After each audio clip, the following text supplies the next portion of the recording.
नमस्कार, हमारे खास कार्यक्रम पंडित पोल में आपका स्वागत है। मैं हूं आपके साथ दर्श शर्मा। 7वें चरण के मतदान के साथ ही लोकसभा चुनाव 2024 का जो लोकसभा चुनाव है वो संपन्न हो गया है। अब सभी की नजरें 4 जून पर टिकी है। यही वो तारीख है जब ये तय हो जाएगा कि देश पर कौन राज करने वाला है, किसकी सरकार बनने वाली है। अगले 5 साल तक भारत के भविष्य का फैसला किसके हाथों में जनता ने सौंपा है। तो सभी की जो जिज्ञासा है वो ये जानने पर है कि किसकी सरकार बनने वाली है, कौन सरकार बना रहा है। तमाम एग्जिट पोल शुरू हो गए हैं। पत्रिका टीवी आपके लिए एक खास जो कार्यक्रम लेकर आया है। हम एग्जिट पोल तो कर रहे हैं, लेकिन पंडित पोल के साथ में इसमें हम विद्वानों से जानने की कोशिश करेंगे कि इस बार जनता ने किसको आशीर्वाद दिया है, किसका भाग्योदय होने वाला है। तो इस पैनल में मौजूद जो हमारे मेहमान हैं, विद्वानों से आपका मैं परिचय करा दूं। हमारे साथ में पंडित चंद्रमोहन दादीच जी हैं। चंद्रमोहन जी ज्योतिषाचार्य हैं। चंद्रमोहन जी, बहुत बहुत स्वागत है आपका।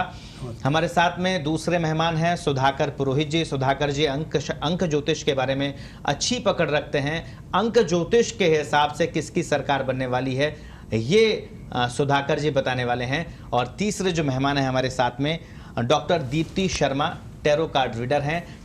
कार्ड के जरिए ये बताने वाली हैं कि किसका भाग्योदय हो रहा है और किसको अभी थोड़ा और इंतजार करने पड़ेगा। तो सभी मेहमानों से परिचय के बाद शुरुआत करते हैं। सबसे पहले पंडित चंद्रमोहन दादीच से। चंद्रमोहन जी, क्या लगता है, क्योंकि सवाल तो मेरा देश की जनता जो सबको तय है कि यही सवाल है कि किसकी सरकार बनने वाली है, कितना कुछ आंकड़ा रहने वाला है? जी, सबसे पहले तो मैं भगवान गजानन गणेश जी को प्रणाम करता हूँ। उनके आशीर्वाद से हमारी सभी की जो वाणी है वो सत्य साबित होवे। धनु लगन की नरेंद्र मोदी जी की लगन कुंडली में और वृश्चिक नवमांश की इस कुंडली में चमत्कारिक ग्रह बैठे हुए हैं, जिनका प्रभाव नरेंद्र मोदी के व्यक्तित्व पे साफ झलकता हुआ दिखाई देता है। नरेंद्र मोदी की धनु लगन और वृश्चिक नवमांश की कुंडली में मतदाता भाव के स्वामी मंगल लगन में मित्र राशि के हैं। ये बहुत बड़े बलवान और साहसी और पराक्रमी दिखते भी हैं और साहसी परिणाम भी देने वाले हैं। और अचानक कोई न कोई ऐसा नया पैंतरा वो लाते हैं जिससे आम जनता में उनका प्रभाव और व्यक्तित्व देखने को मिलता है। यदि इस चुनाव 2024 के बारे में ध्यान देवें तो भारतीय जनता पार्टी और नरेंद्र मोदी जी की लगन कुंडली के आधार पर इस बार उनकी विजय रथ रुकने वाला नहीं है। ये विजय रथ आगे बढ़ता हुआ दिखाई दे रहा है और वो इस बार विजय पताका जरूर लहराएंगे। और दूसरी बात, सबसे बड़ी बात है कि गोचरगत ग्रहों के प्रभाव को देखते हुए बृहस्पति शुक्र की युति भी है, साथ में मंगल राहु का योग, अंगारक योग भी थोड़ा ठीक नहीं रहा। तो कुछ जगह इनको असंतुष्टि प्राप्त होगी, परंतु फिर भी इनके असंतुष्टि को विरोधी बहुत बड़ा लाभ नहीं ले पाएंगे, इनको घेर नहीं पाएंगे और ये विजयश्री का वर्ण करते हुए दिखाई दे रहे हैं। साथ में इंडिया गठबंधन के जो मुख्य पार्टी है कांग्रेस, उसके पुरोधा राहुल गांधी की जन्म कुंडली का देखा जावे तो तुला लगन की जन्म कुंडली में शनि योग कारक तो हैं। इस बार राहुल गांधी जी स्वयं का भला तो कर लेंगे, परंतु वो पार्टी को बहुत बड़ा लाभ नहीं देते हुए नजर आ रहे हैं। जी महाराज, मैं टोकना चाहूंगा। आपने बताया कि नरेंद्र मोदी के नेतृत्व में एनडीए की सरकार आ रही है। ज्योतिष के हिसाब से सीटों का भी कुछ आकलन कर लें कि कितनी सीटें जो है एनडीए को मिल सकती है, बीजेपी को मिल सकती है, कुछ अनुमान ज्योतिष के हिसाब से? कि देखिए, भारतीय जनता पार्टी की लगन कुंडली में मिथुन लगन की उनकी जन्म कुंडली है, उसमें मतदाता भाव के स्वामी मंगल की महादशा में लग्नेश बुध का अंतर चल रहा है। उसी प्रकार यदि देखा जावे तो नरेंद्र मोदी जो इनके प्रधानमंत्री पद के प्रमुख प्रबल दावेदार हैं, उनकी जन्म कुंडली को देखा जावे तो केतु की महादशा में प्रजातंत्र के कारक और प्रजा के कारक, मतदाता के कारक शनि ग्रह हैं, उनका अंतर चल रहा है। केतु में शनि का अंतर जुलाई 2024 तक इनका अति उत्तम समय है। हाँ, ये जरूर कह सकते हैं कि 400 का ये नारा दे रहे हैं, अब की बार 400 पार, ऐसा तो लगता हुआ प्रतीत नहीं होता है, परंतु ये बहुमत से बहुत आगे तक निकल जाएंगे और अपने सहयोगियों के बल पर इस बार ये सत्ता पे वापस काबिज होने जा रहे हैं और पुनः प्रधानमंत्री बनने जा रहे हैं। जी, हमारे साथ में सुधाकर पुरोहित जी हैं। सुधाकर जी, ज्योतिष तो नरेंद्र मोदी की सरकार वापस ला रही है, हैट्रिक बना रही है, अंक ज्योतिष क्या कह रही है? धन्यवाद दर्श जी। पत्रिका टीवी के पंडित पोल कार्यक्रम में जो आपने हमें बुलाया उसके लिए बहुत बहुत धन्यवाद। न्यूमरोलॉजी के हिसाब से अगर हम देखते हैं तो 2024 का साल, जैसा इसका हम जो जोड़ते हैं अंक, तो 8 होते हैं। 8 जो है शनि का प्रतीक है, शनि जो है 8 अंक का स्वामी होता है। और हमारे जो देश के प्रधानमंत्री हैं नरेंद्र मोदी जी, उनका जो जन्म है वह भी 17 सितंबर 1950 को हुआ, यानी कि जो उनका मूलांक है वह भी 8 है। और आप ये देखिए कि जब चुनाव प्रारंभ हुआ था, चुनाव के पहले चरण से पहले ये चुनाव मुख्य रूप से हम जब कोई भी प्रेडिक्शन करते हैं तो उसमें ये देखते हैं कि कंपटीशन किन लोगों के बीच में है। तो भाजपा में तो एनडीए में तो नरेंद्र मोदी जी जो हैं वह प्रमुख रूप से चेहरा हैं, मोदी गारंटी के नाम पे पूरा चुनाव लड़ा गया। लेकिन विपक्षी में प्रमुख रूप से लीड कौन कर रहा है यह निश्चित नहीं हो पाया था, लेकिन बाद में तय हुआ कि राहुल गांधी जो हैं वही लीड करेंगे और उन्हीं के नेतृत्व में ये चुनाव हुआ। तो आप ये देखिए कि चुनाव प्रारंभ होने से पहले भी जो है इंडी गठबंधन में जो है आपसी लड़ाइयां भी चल रही थी। तो अगर हम किसके अंक के आधार पर विपक्ष में ये देखें कि नरेंद्र मोदी जी का जो कंपटीशन है वह किससे हो रहा है, तो राहुल गांधी जी के अंक जो है देखते हैं। उनका जो जन्म है वह 19 जून 1970 को हुआ, यानी कि उनका जो मूलांक 1 है, और वह कहीं ना कहीं 2024 में इतना जो है सपोर्ट नहीं करता है उन्हें। तो निश्चित रूप से 2024 का जो सपोर्ट है न्यूमरोलॉजी के हिसाब से वह पूर्ण रूप से प्रधानमंत्री नरेंद्र मोदी जी के साथ है। और चूंकि अब चुनाव उन्हीं के नेतृत्व में लड़ा जा रहा है, और आपने देखा कि सबसे ज़्यादा सभाएं प्रधानमंत्री जी ने की, और जो जितना भी प्रचार प्रसार हुआ उसमें प्रमुख चेहरा जो है उन्हीं को रखा गया है। तो अंकों का पूरा सपोर्ट नरेंद्र मोदी जी को मिल रहा है जी। अब बात आती कितनी सीटें आएंगी, और ये जो चुनाव है ये 7 चरणों में हुआ। 19 अप्रैल को जो है पहला चुनाव हुआ था। 19 का जो मूलांक 1 होता है, लेकिन जो पूरा जोड़ते हैं उसमें भी 4 आता है जो उसका भाग्यांक है, और 4 जून को ये रिजल्ट आ रहा है, ये भी 4 आ रहा है, और 4 और 8 ये 2 नंबर एक दूसरे को पूरा सपोर्ट करते हैं। तो न्यूमरोलॉजी के हिसाब से जो रिजल्ट वाला दिन है वह भी पूरा जो है सपोर्ट करता है मोदी जी को जी। और राहुल गांधी जी के लिए चाहे शुरुआती चरण वाला दिन रहा हो, चाहे रिजल्ट वाला दिन रहा हो, लेकिन न्यूमरोलॉजी के हिसाब से इतना अच्छा नहीं कह सकते। तो न्यूमरोलॉजी ये कहती है कि ये चुनाव निश्चित रूप से एनडीए यानी कि भाजपा, एनडीए और मोदी जी के फेवर में रहने वाला है। और सीटें कितनी होंगी अगर हम ये देखें तो पिछली बार भाजपा की 303 सीटें थी और एनडीए लगभग 335 के ऊपर था। तो इस बार 400 पार करेंगे या ना करेंगे वो बात अलग है, लेकिन ये तो निश्चित है कि पिछली बार से बेहतर परफॉर्मेंस रहेगा। अभी मीडिया में देखा जा रहा है कि काफ़ी जो माहौल है वह इस तरह का है कि भाजपा अपना पिछला प्रदर्शन कर पाएगी या नहीं कर पाएगी, लेकिन न्यूमरोलॉजी ये कहती है कि पिछली बार से आंकड़ा ऊपर जाने वाला है, यानी कि 303 से भाजपा जो है वह ऊपर सीटें जीतेंगी और एनडीए जो है वह भी पिछली बार से ऊपर जाएगा, ये निश्चित तो है। क्या 400 पार हो पाएगा? देखो 400 पार हो ना हो ये अलग बात है, ये निश्चित नहीं कहा जा सकता। हो सकता है 400 से कुछ सीटें कम रह जाए या कुछ सीटें ऊपर निकल जाए, लेकिन 303 से तो भाजपा ऊपर जाएगी और 336 जो पिछली बार एनडीए था उससे ऊपर जाना जो है वह आप तय मानिए। और मोदी जी के लिए 2024 का जो वर्ष है वह बहुत ही सपोर्टिव और काफी अच्छा रहने वाला है जी। तो अभी तक के जो पंडित पोल है उसमें नरेंद्र मोदी सरकार बनाते हुए नजर आ रहे हैं और पूर्ण बहुमत के साथ सरकार बनाते हुए नजर आ रहे हैं। हमारे साथ में डॉक्टर दीप्ति शर्मा जी हैं। दीप्ति जी, टैरो क्या कहता है, टैरो कार्ड क्या कहते हैं, मोदी जी के कार्ड्स क्या वापस से हैट्रिक करवाएंगे? दर्श जी, सबसे पहले तो मैं आपका शुक्रिया अदा करना चाहूंगी, धन्यवाद दूंगी आपको कि आपने हमें इस कार्यक्रम का हिस्सा बनाया।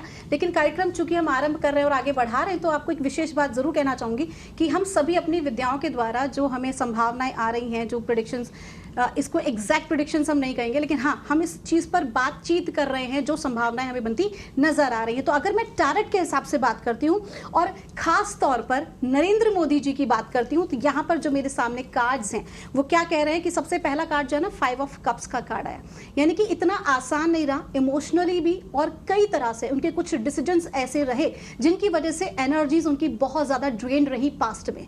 उसके बाद आ रहा है 3 ऑफ वेंट्स का कार्ड, जो कि उनका कह रहा है प्रेजेंट मोमेंट की अभी एक कहता है ना कि एक बंदा एक नई पावर के साथ शुरुआत करता है, कोशिश करता है कुछ नया करने की, कुछ अलग करने की। तो 3 ऑफ वेंट्स का जो कार्ड है वो कहीं ना कहीं ट्रिपल पावर, कहते हैं ना कि ब्रह्मांड की त्रिशक्ति को दिखा रहा है यहाँ पर उनके साथ, क्योंकि कहीं ना कहीं हम सभी जानते हैं कि नरेंद्र मोदी जी न केवल एक राजनीतिक व्यक्ति हैं बल्कि वो आध्यात्मिक व्यक्ति भी हैं, और कहीं ना कहीं यहाँ पर एक स्पिरिचुअल सपोर्ट उनको मिलता नजर आ रहा है, और भविष्य ये कह रहा है उनका कि उनको सफलता जरूर मिलेगी। यानी कि कहीं ना कहीं नरेंद्र मोदी जी को और भाजपा को सफलता मिलती नजर आ रही है टैरेट कार्ड के अनुसार। लेकिन अगर हम रूट कॉज की बात करते हैं तो काफी कुछ चीजों से गॉन थ्रू उन्हें होना पड़ा है, पर्टिकुलर नरेंद्र मोदी जी की अगर हम बात करते हैं, क्योंकि उनके जो एक्सपीरियंसेस रहे, उनके जो अनुभव रहे, जिन विषयों पर, जिन मुद्दों पर उन्होंने सोचकर चीजों की शुरुआत करी थी, वो काफी हद तक जो है वो आगे बढ़ चुकी है। क्योंकि 6 ऑफ कप्स का कार्ड आ रहा है, और ये कार्ड जो है कहीं ना कहीं वो शनि की तरह कार्मिक चीजों को दिखाता है कि आपने किसी चीज का बीज बोया और आज वो एक वट वृक्ष बन चुका है। तो ये कहना दो राय नहीं होगी कि उनकी जो मेहनत है, उन्होंने जिन विषयों पर काम किया, उसके कारण उनके जो कर्मा है उसकी वजह से उनको ये सक्सेस जरूर मिलने वाली है। जी दर्श जी, सीट की बात करें, कितनी सीट? देखिए, अगर हम सीट्स की बात करते हैं तो अगर हम एक ओवरऑल देश के स्तर पे बात करते हैं तो जैसे कि हमारे साथियों ने बताया, ठीक उसी तरह से हम बात करेंगे। नो डाउट जो अनुमान आ रहा है वो अनुमान आ रहा है 310 के आसपास की सीट्स का, यानी कि उसके अनुसार, मतलब आगे पीछे हो सकता है थोड़ा बहुत, लेकिन बहुत ज़्यादा अगर आपने जैसे अभी बात की कि 400, ऐसा कुछ नहीं दिखाई दे रहा है, क्योंकि बहुत सारे कॉम्प्लिकेशंस भी कनेक्टेड हो गए हैं। बट नो डाउट कि 300 प्लस है और 310 के आसपास आने की संभावनाएं दिखाई दे रही हैं। तो भाजपा के नेतृत्व में नरेंद्र मोदी की सरकार बनती हुई नजर आ रही है। पंडित पोल जिस तरह से बता रहा है, हम स्टेट वाइज भी बात करें, राजस्थान की बात करना बहुत जरूरी है। राजस्थान में 25 सीटें हैं, कितनी सीटें किसके पास में जा रही है, पंडित चंद्रमोहन दादी जी से जानने की कोशिश करते हैं सबसे पहले। हाँ, राजस्थान की जन्म कुंडली को देखा जाए, तुला लगन की इनकी जन्म कुंडली है राजस्थान की, और बहुत ही बीजेपी बहुत ही बेहतरीन प्रदर्शन करने वाली है। हाँ, यहाँ पे यदि गोचरगत ग्रहों का विश्लेषण किया जाए और तो कुंभ के शनि यहाँ सर्वहारा मजदूर वर्ग के स्वामी है। कुंभ के शनि तो आम जनता का लाभ बीजेपी को मिलेगा, परंतु कुछ सीटों पर इनको घाटा भी लग सकता है। जैसे 20 से 22 सीटें भारतीय जनता पार्टी को मिलती हुई नजर आ रही है, वहीं 3 से 5 सीटें विपक्ष को मिलती दिख रही है। जी, और हम बात करें उत्तर भारत की और दक्षिण भारत की, क्योंकि पिछली बार उत्तर भारत में भाजपा को काफी बढ़त मिली थी, इस बार उसका पूरा फोकस दक्षिण पर था, तो क्या मेहनत रंग ला रही है दक्षिण में? हाँ, देखिए, भौगोलिक दृष्टि से देखा जाए तो भारतीय जनता पार्टी की कुंडली और नरेंद्र भाई जी की कुंडली में देखा जाए तो इस बार भौगोलिक दृष्टि से दक्षिण में भारतीय जनता पार्टी अपना वोट शेयर जरूर बढ़ा रही है, परंतु यदि अंकों के लिहाज से देखा जाए तो बहुत बड़ा लाभ दक्षिण से नहीं मिल रहा सीटों के मामले में, परंतु इनको वहां से खाता खुलेगा ये निश्चित है। जैसे कर्नाटक में कुछ सीटों का इनको नुकसान हो रहा है, उसकी भरपाई इनको तेलंगाना, तमिलनाडु, आंध्र में होती दिखाई दे रही है। वहां से इनको खाता भी खुलेगा और इनका वोट शेयर भी बढ़ रहा है। उसी अनुपात में कुछ उत्तर भारत में कुछ घाटा भी लग सकता है, कुछ सीटों पे इनको थोड़ा नुकसान होगा। बहुत बड़ा नुकसान तो उत्तर भारत से नहीं होगा, पर थोड़ा नुकसान पहले की अपेक्षा इस बार होता दिखाई दे रहा है। ऐसा ही देखा जाए तो पश्चिम से इनको बढ़त दिखाई दे रही है पहले की अपेक्षा, और ठीक लग रहा है, और पूर्व से ये बहुत ज़्यादा आगे बढ़ रहे हैं। तो कुल मिलाकर के अनुमान देखा जाए तो पूरे भारत से बीजेपी का विजयी पताका लहराती हुई नजर आ रही है। जी, सुधाकर पुरोहित जी हमारे साथ में। अंक ज्योतिष क्या कह रहा है? राजस्थान में भाजपा क्या हैट्रिक लगाने वाली है? क्योंकि पिछले 2 चुनावों में 25 की 25 सीटें जनता ने भाजपा के खाते में डाली थी। इस बार क्या स्थिति है? देखिए, इस बार राजस्थान में जो चुनाव हुआ, 12 सीटों पे चुनाव पहले फेज़ में हुआ 19 अप्रैल को, बाकी सीटों पे दूसरे फेज़ में 26 अप्रैल को हुआ। शनि जो इस ईयर को, इस साल को लीड कर रहा है, शनि शुरुआत में, शनि और मंगल की युति कुंभ राशि में चल रही थी, 23 अप्रैल तक ये युति थी। शनि उस समय पीड़ित हो रहा था। तो जो पहले फेज़ के जो चुनाव हुए उसमें आपने देखा होगा कि वोटिंग भी कम हुई है, और भाजपा जो अपेक्षा कर रही थी कि राम मंदिर के नाम पे या अन्य मुद्दों के नाम पे बम्पर वोटिंग होगी, वो भी नहीं हुई। उसका एक कारण तो शनि का, मंगल का युति होना है, और वह युति 23 अप्रैल को हटी और उसके बाद धीरे धीरे वापस से माहौल भाजपा के पक्ष में होने लगा। तो राजस्थान में जो पहले फेज के चुनाव हुए उसमें थोड़ा नुकसान भाजपा को हो सकता है। सेकंड फेज के जो सीट्स हैं उनमें ज़्यादा नुकसान की संभावना कम है। तो ऐसी स्थिति में 25 में से 25 सीटें आ रही है, ये संभावना काफ़ी कम है। तो जो कुछ नुकसान हो सकता है, तो इस आधार पे लगभग 3 से 4 या 5 सीटों का नुकसान भाजपा को राजस्थान में हो सकता है। जी, पिछली बार उत्तर में बढ़त बनाई थी, तो इस बार भी क्या कम हो रहा है? तो क्या दक्षिण से उसको कवर कर लेंगे? देखिए, उत्तर भारत में पिछली बार भाजपा का प्रदर्शन बहुत अच्छा था, लेकिन इस बार भाजपा को उत्तर भारत से वैसे पहले जैसी अपेक्षा भी नहीं है, क्योंकि कई राज्यों में जो है भाजपा का विरोध भी है। ऐसे में उन्होंने यह एक नई सोच के साथ चुनाव लड़ा कि हमें इस बार दक्षिण भारत से काफ़ी सीटें जो है उस पर जीत हासिल करनी है, और जो नुकसान की जो संभावना हमें उत्तर भारत से है या अन्य जगह से है, वह हम दक्षिण भारत से कवर कर लें। लेकिन जो कर्नाटक के पहले फेज के चुनाव थे उसमें ये अपेक्षा इतनी ज़्यादा स्ट्रॉन्ग रूप से उभर के नहीं आ पाई, क्योंकि कर्नाटक में तो भाजपा पहले से ही स्ट्रॉन्ग थी, वहाँ पर वह लगभग इतनी सीट भी जीत जाए ये भी अपने आप में बड़ी बात है। लेकिन उसके बाद जो दूसरे फेज हुए, तीसरे, चौथे, 5वें फेज हुए, उसमें दक्षिण भारत में भाजपा का प्रदर्शन पहले की अपेक्षा कुछ बेहतर है। तो जो यहाँ उत्तर भारत से सीटें कम होंगी उसकी भरपाई भाजपा निश्चित रूप से दक्षिण भारत से कर पाएगी। जी, डॉक्टर दीप्ति शर्मा हमारे साथ में हैं। राजस्थान के कार्ड क्या कह रहे हैं? देखिए दर्श जी, मैंने राजस्थान के कार्ड्स निकाले हैं और सबसे पहले बीजेपी का निकाला तो ब्रेक थ्रू का कार्ड आया। ब्रेक थ्रू का कार्ड अपने आप में एक बड़ी सक्सेस दिखा रहा है कि जितने भी अभी तक के जो पैटर्न्स चले आ रहे थे, लोगों के मन में जो चीज़ें बदल रही थी, लोगों के भाव बदल रहे थे, लेकिन कहीं ना कहीं यहाँ पर उन्होंने फुल ऑन सपोर्ट किया है बीजेपी को। तो यहाँ पर बीजेपी को बहुत अच्छी बढ़त दिखाई दे रही है और 25 सीटों में से अगर हम एक अनुमान लगाते हैं तो 22 से 23 सीट जो है वो बीजेपी के पास आती राजस्थान में दिखाई दे रही है। अब हम बात करते हैं यहाँ पर कांग्रेस की, तो यहाँ पर जो कार्ड है वो फ्रेंडलीनेस का आया है और नंबर 2 यानी कि 2 ही नंबर यहाँ पर आते दिखाई दे रहे हैं। तो 2 से 3 सीटें जो हैं वो कांग्रेस तक आएंगी। तो इस तरह से जो यहाँ का जो सिनेरियो है राजस्थान का वो कंप्लीटली बीजेपी के पक्ष का होता दिखाई दे रहा है। लोकसभा चुनाव में कौन महारथी होगा, किसके पास सत्ता की चाबी है, ये तो हमने जान लिया है। विपक्ष की क्या स्थिति रहने वाली है ये भी जानते हैं। पंडित चंद्रमोहन दाधीच हमारे साथ में हैं। महाराज, ज्योतिष के हिसाब से विपक्ष की क्या स्थिति रहने वाली है? क्योंकि पिछली बार 2 हम चुनावों में देखे तो विपक्ष काफी कमजोर था, क्या इस बार भी उतनी कमजोरी रहेगी? नहीं साहब, अब की बार विपक्ष कुछ थोड़ा लोहा लेने वाला रहेगा। इस बार विपक्ष मजबूत होकर के आएगा। खासकर देखा जाए तो यदि कांग्रेस की स्थिति देखें तो इस बार कांग्रेस का वोट शेयर भी बढ़ेगा और वोट शेयर के साथ में कुछ सीटों का भी इजाफा होगा। खासकर थोड़ा साउथ में भी होगा, कुछ इसी अनुपात में उत्तर में भी होगा। परंतु राहुल गांधी खुद भी जैसे वायनाड और रायबरेली से जीतते हुए नजर आ रहे हैं, उससे इनका आत्मबल और ज़्यादा प्रबल होगा। साथ में देखा जाए तो और विपक्षियों की बात तो नहीं कर सकता, पर राहुल गांधी प्रबल दावेदार के रूप में इनसे टक्कर लेते हुए नजर आएंगे। कांग्रेस की स्थिति बहुत अच्छी अनुकूल तो नहीं है, क्योंकि मार्च 2025 तक कांग्रेस की जन्म कुंडली में बृहस्पति में राहु का अंतर चांडाल योग बना रहा है। ये बृहस्पति में राहु का अंतर बहुत अच्छा नहीं है, परंतु मार्च 2025 के बाद ये मुखर विरोध करने के लिए आतुर हो जाएंगे, क्योंकि शनि प्रजातंत्र के कारक हैं और इनकी स्वीकार्यता भी मार्च 2025 के बाद बढ़ेगी। खासकर कांग्रेस की और अन्य विपक्षी दलों की। ये जनता में अपनी पेठ बनाने के लिए मशहूर हो जाएंगे। अब धीरे धीरे राहुल गांधी अपने पैर जमाना शुरू करेंगे और मार्च 2025 के बाद ये अपना रंग दिखाना शुरू करेंगे। तो मोदी जी वैसे निसंक होकर के काम करेंगे, क्योंकि मोदी जी की कुंडली बहुत अच्छी है, परंतु फिर भी विपक्ष अपने समय समय पर अपने मुद्दे उठाएगा और वो सरकार को घेरने की पूरा प्रयास करेगा। मार्च 2025 के बाद मोदी जी को संभल के चलना चाहिए। जी, लेकिन महाराज पिछले 5 साल में भी कांग्रेस में काफी बिखराव नजर आया है।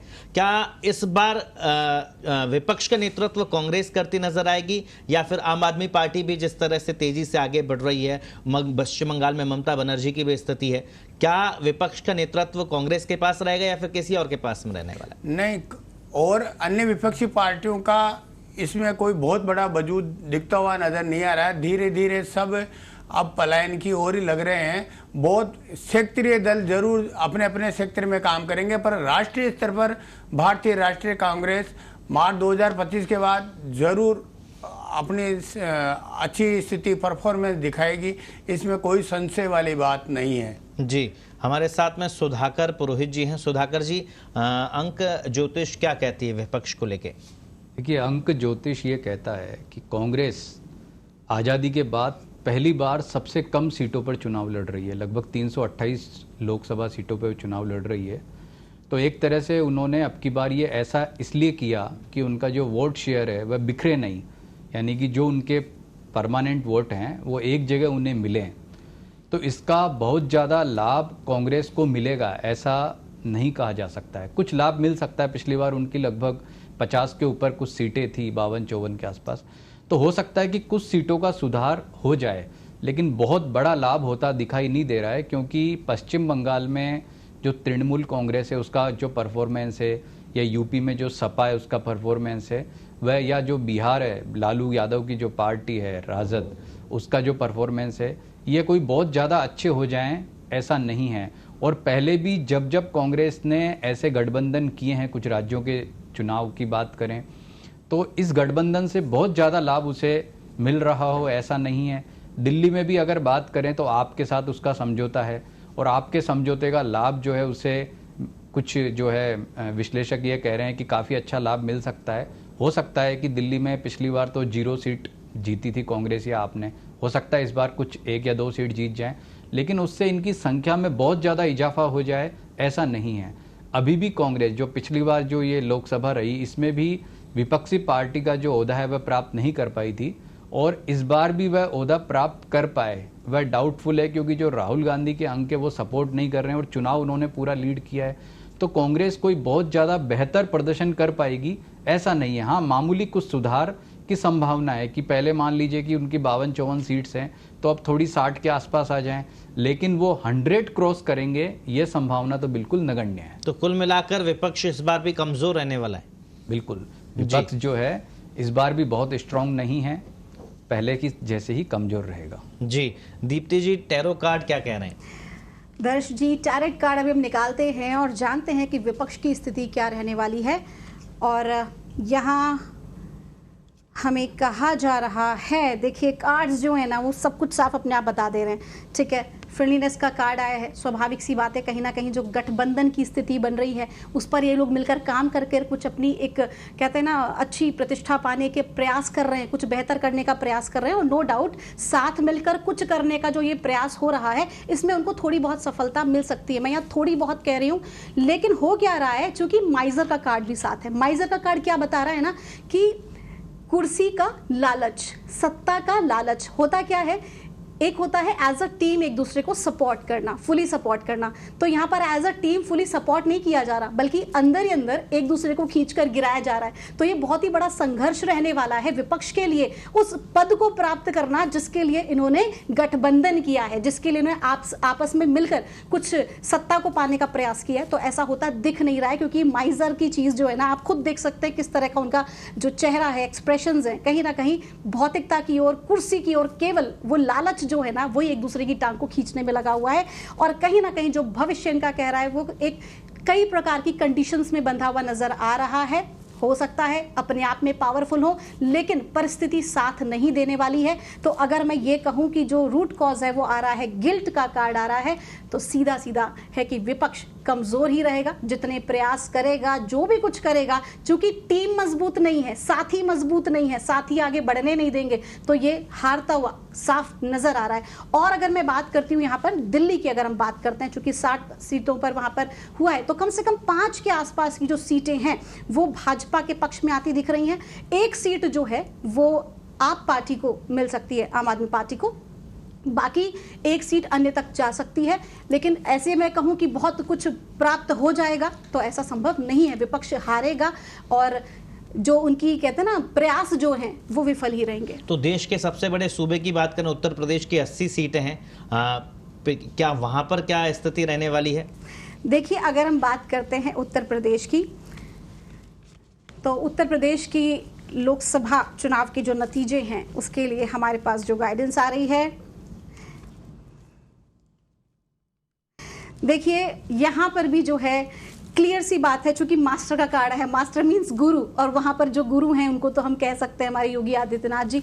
कहीं ना कहीं पूरा जो गेम है वो बीजेपी के फेवर में होता ही दिखाई दे रहा है, क्योंकि यहाँ पर मैं आपको फिर कह रही हूँ, शुरुआत से कह रही हूँ कि यहाँ पर जो एक कहते हैं ना ये जो चुनाव है ये केवल राजनीतिक या भौतिक मोड़ पर जो हो रहा है वो नहीं है। यहाँ आध्यात्मिक ऊर्जाएं भी शामिल हैं, कुछ दिव्य शक्तियां भी शामिल हैं बीजेपी को यहाँ पर जितवाने के लिए।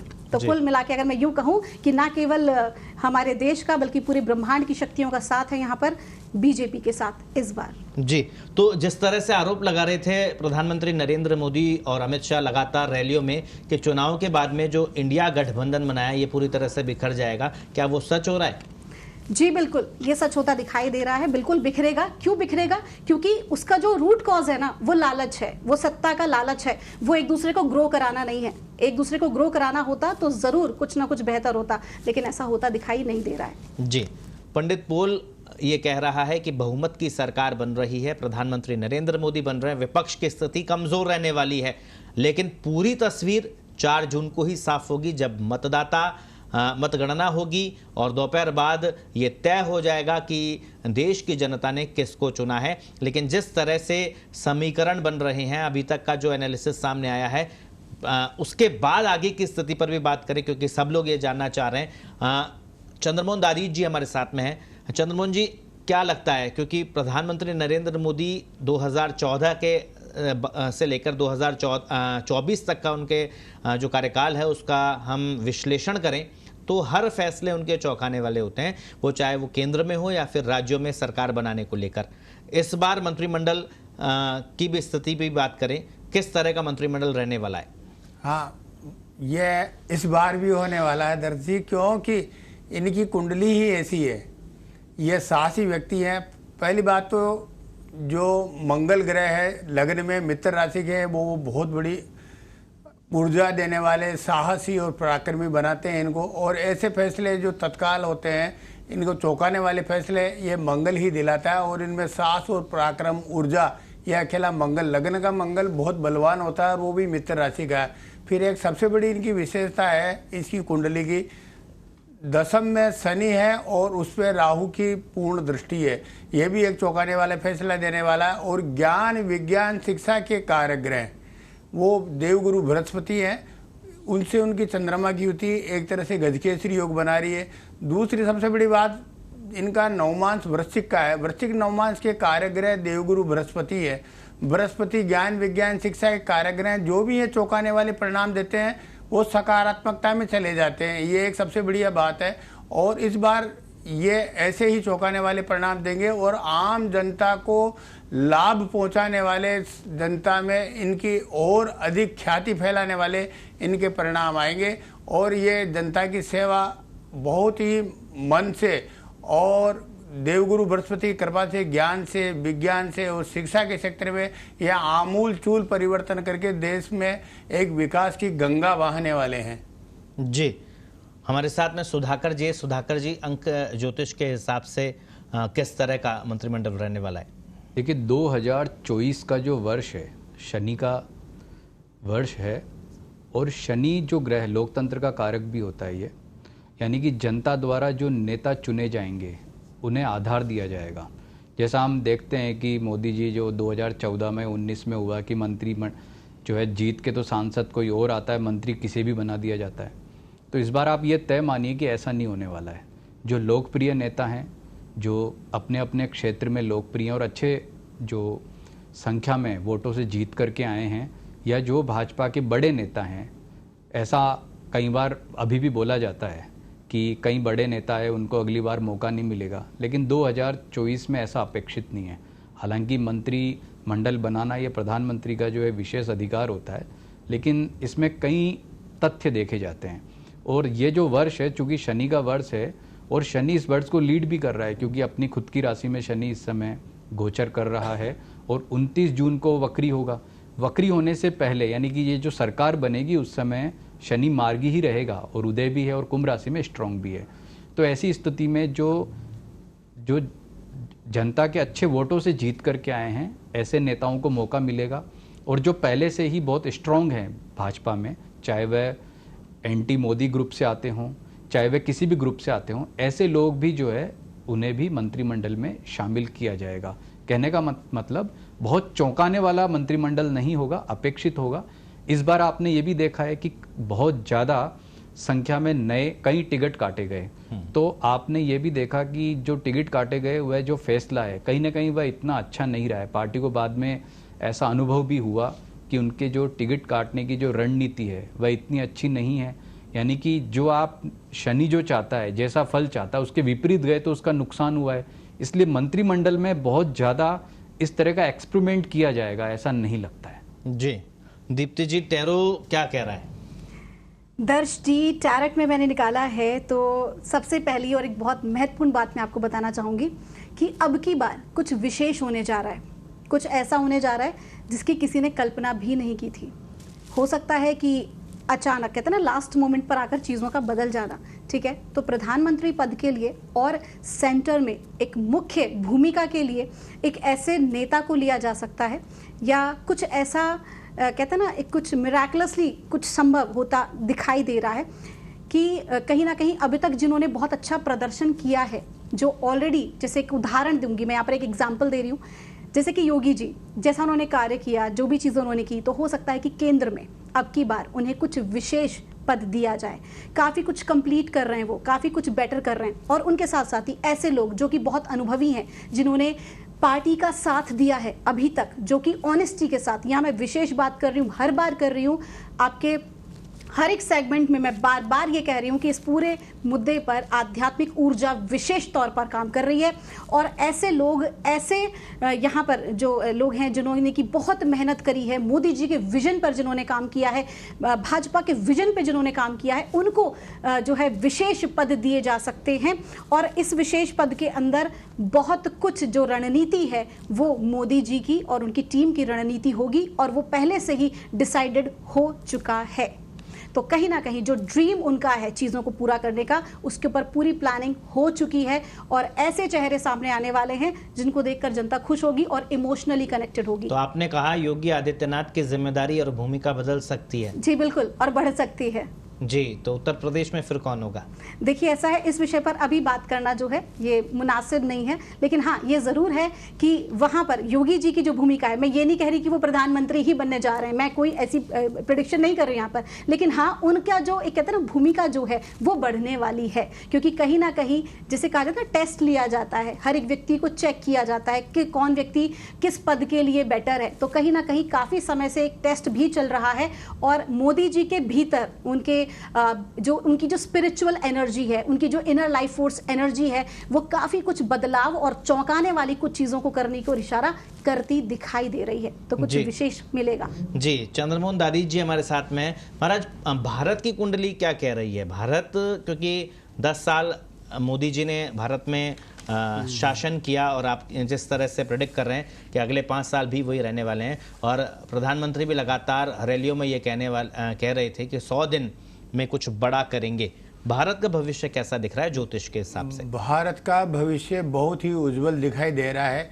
खासकर यदि वृष लगन की भारत की जन्म कुंडली को मोदी जी की धनु लगन की कुंडली से मैच करावे जावे, तो जो गठबंधन के मामले में भी मोदी जी अपने से जो धुर विरोधी थे वो उनके पास में आते हुए नजर आएंगे अब। दूसरी सबसे बड़ी बात क्या है, विदेश में जो गठबंधन के साथ साथ वही भाव विदेश का भाव है, तो उसी भाव से ये विदेशों में अपना परचम बहुत जोरदार लहराएंगे और इस भारत की आर्थिक समुन्नति के साथ साथ में शिक्षा के क्षेत्र में अब आमूल चूल परिवर्तन होता दिखाई दे रहा है। खासकर कल कारखाने, शनि क्या है, कल कारखानों का मालिक है और प्रजातंत्र के कारक भी हैं भगवान शनि, साथ में सर्वहारा मजदूर के कारक भी हैं भगवान शनि। मार्च 2025 तक कुंभ राशि में जब तक शनि रहेंगे तब तक सर्वहारा मजदूर वर्ग को बहुत बड़ा लाभ मिलने वाला है। साथ ही कल कारखानों से संबंधित बहुत ज़्यादा लाभ मिलेगा, रोजगार के अवसर बहुत ज़्यादा प्राप्त होंगे, शिक्षा के क्षेत्र में बहुत बड़ा लाभ मिलने वाला है, रोजगार के क्षेत्र में बहुत बड़ा लाभ मिलने वाला है आम जनता को। व्यापार के क्षेत्र में व्यापारियों को भी लोहा, डीजल, ऑयल, पेट्रोल इनसे संबंधित खनिज अभी बहुत ज़्यादा कमज़ोर है, तो खनिज के सेक्टर में। दूसरी बात, प्रॉपर्टी के सेक्टर में अब बहुत बड़ा उत्थान आने वाला है। बड़ी बड़ी मल्टी स्टोरी है, बड़े बड़े जो मॉल हैं वो अब बनते हुए दिखाई देंगे और खासकर देखा जावे तो रोड का काम अब बहुत तेज़ गति से होगा। रेल यान, वायुयान, ये सब में बहुत बड़ी प्रगति आएगी और एक नया कलेवर भारत का दिखता हुआ नजर आएगा। फिलहाल जो पूरा का पूरा एनालिसिस है वो यही है कि भाजपा की सरकार बन रही है, एनडीए गठबंधन के तहत भाजपा सरकार बना रही है, प्रधानमंत्री नरेंद्र मोदी हैं और चौंकाने वाले फैसले वो इस बार भी ले सकते हैं। विपक्ष इस बार भी कमज़ोर रहने वाला, लेकिन पूरी तस्वीर हम बार बार कह रहे हैं 4 जून को जब नतीजे आएंगे, मतगणना होगी सुबह 8 बजे से, तो तस्वीर साफ होगी दोपहर बाद तक कि देश की सत्ता की चाबी जनता ने किसके हाथों में सौंपी है। आप सभी मेहमान इस चर्चा में शामिल हुए, उसके लिए बहुत बहुत शुक्रिया। तो पंडित पोल में फिलहाल इतना ही। हमारी पूरी टीम को दीजिए इजाजत। नमस्कार।